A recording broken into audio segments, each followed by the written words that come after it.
Well, let me tell you, Claudia Eliza, it is pretty sombre here with just about an hour to go until this place has to close like many pubs across the Central Belt. These restrictions are being brought in to slow the spread of the virus and bring the R number down, but hospitality leaders are concerned it will mean the death of many businesses.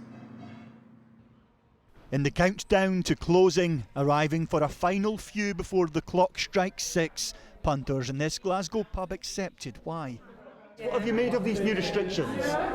I think they're necessary, really, and we've just got to abide by them, and it's only for 3 weeks. It's one of those unfortunate necessities and just how it is, so you just sort of roll with how things go these days. But over his last pub pint for a while, Tom told me the drinking restrictions weren't well measured. I'm not that happy about it. I think that it seems a bit of a panic reaction. I don't think it's really going to help the situation as much as what the government thinks. From 6 p.m. tonight, bars and restaurants across the central belt of Scotland close for 16 days.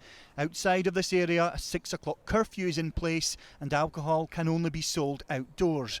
It is a blow for businesses and workers who'd only been back at work a few months. It's a bit sad. We've done so well before all of this. It's just very sad that they've put these rules into place. We obviously need to follow them, but I feel it could have been done in different ways.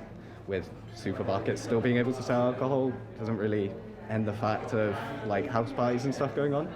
The Scottish Government says £40 million is available to help businesses. So does that, combined with the financial support from the Chancellor, offer any reassurance? Many businesses like ourselves didn't qualify for any of the support that was available before, other than furlough. And unfortunately, on this occasion, the new job scheme that starts on the 1st of November doesn't feel like it goes far enough. As many of my other colleagues have said, that we feel that we're on the precipice of impending job losses. Regardless of the funding available, tonight these places will pause. It won't be pints being pulled, it'll be shutters. So, Alan, what help are pubs in Scotland getting?